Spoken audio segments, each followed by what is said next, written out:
gens, c'est Oupi. Donc aujourd'hui on se retrouve pour une nouvelle vidéo. Donc c'est la review de Zekosif, un joueur que j'ai vraiment beaucoup apprécié. Et on va tout de suite regarder ses stats in-game. Donc ses stats in-game: 86 de contrôle de balle, 86 de dribble, 90 de finition, 88 de tête, 85 de long shot, 90 de volet, 94 de puissance de frappe, 85 de réaction, 86 de force, 90 de positionnement, 4 étoiles mauvais pied, 3 étoiles gestique. Donc la fourchette de prix de Zekosif est entre 50 000 et 75 000 crédits. Et au vu de la qualité du joueur, ça me dérange pas du tout de mettre cette petite somme de 50 000 crédits. Donc le Zekosif, qu'est-ce qu'il donne in-game? Donc c'est vraiment un joueur qui m'a beaucoup surpris, que j'ai vraiment apprécié. C'est un joueur qu'on voit pas beaucoup dans les équipes de BPL. Il a de réelles améliorations par rapport à sa carte régulière. Donc il a 90 de finition. Il loupe pratiquement rien devant le but. Quand vous êtes dans la surface de réparation, il marque pratiquement à tous les coups. En plus, il a 94 de puissance de frappe. Je peux vous dire que les gardiens ils sont fusillés à chaque fois, comme vous pourrez le voir juste après. Ensuite, sa taille, il fait 1m93 et à 88 de tête. Donc il marque beaucoup aussi de la tête. C'est vraiment un atout, par exemple, si vous êtes un joueur qui joue beaucoup en centre-tête. Il gagnera très souvent les duels. Donc ensuite, il a un 85 de long shot. Les long shots partent extrêmement bien. Ça a été très souvent dangereux ou cadré tout simplement.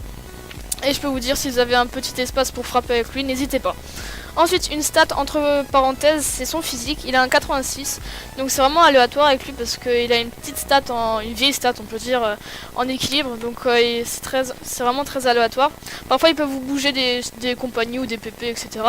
Mais parfois il va se faire bouger littéralement, il va tomber dans la surface, je peux vous dire. C'est vraiment une victime parfois. Et je vous en parlais après de l'équilibre. Donc ensuite son positionnement en 90, malgré qu'il y ait son rendement offensif moyen, comme par exemple un storage, etc.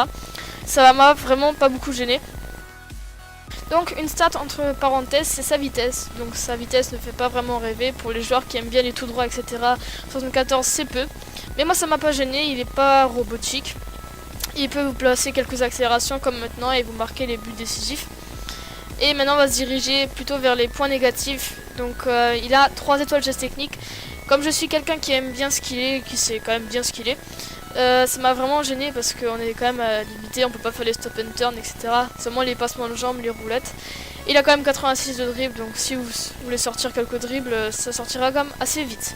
Ensuite, coup de pied arrêté. Donc j'en ai mis un quand même en début de review qui était vraiment, c'était vraiment par pur hasard. J'ai vraiment eu de la chance. Je me suis dit hop, vas-y on tente.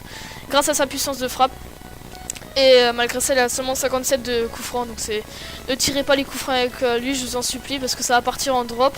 Même les gardiens soufflent de ma gueule. J'en ai testé un à un moment. Le gars il a rigolé au micro. Et ensuite, il a 62 d'équilibre. Donc c'est la stat qui m'a un peu gêné parfois dans les duels. Donc parfois il tombe à cause de cette stat, de cette vieille stat. 62 c'est quand même très gênant par rapport à son physique qui est quand même de 86. Donc parfois il va tomber, parfois il tombera pas. C'est vraiment très aléatoire. Donc là vous avez déjà le dernier clip de Zeko.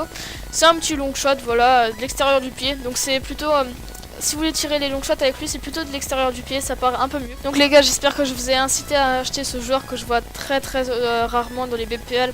Il peut remplacer largement un Diego Costa. Donc achetez-le, en plus c'est un petit uniforme, c'est la classe quand même on peut dire. Et puis les gars, on se retrouve après pour les points positifs, points négatifs de ce joueur.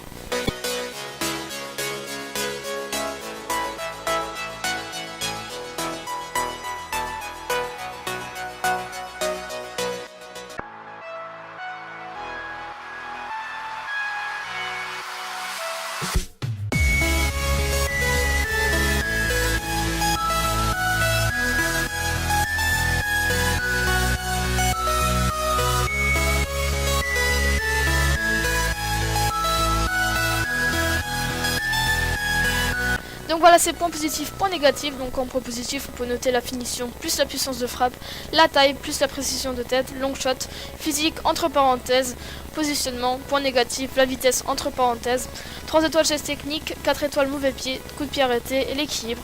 Et j'ai mis un très bon 17. Donc vaut-il vraiment la peine? Pour moi cette fois-ci ce sera un grand oui, j'ai jamais testé ce joueur auparavant. Et cette année j'ai vraiment été surpris parce que sa vitesse m'a vraiment pas posé de problème. Il est pas du tout robotique. Il faut vraiment avoir quelques matchs d'adaptation pour vraiment jouer sur sa finition, sur sa grande taille, etc. C'est vraiment un joueur que je vous conseille de mettre dans vos PPL si vous l'associez par exemple à un Storage ou à un Vargas, etc. Donc les gars, la vidéo est terminée. Enfin la review est terminée. J'espère que vous l'avez appréciée. Et puis on se retrouve pour une prochaine vidéo. Ciao les amis.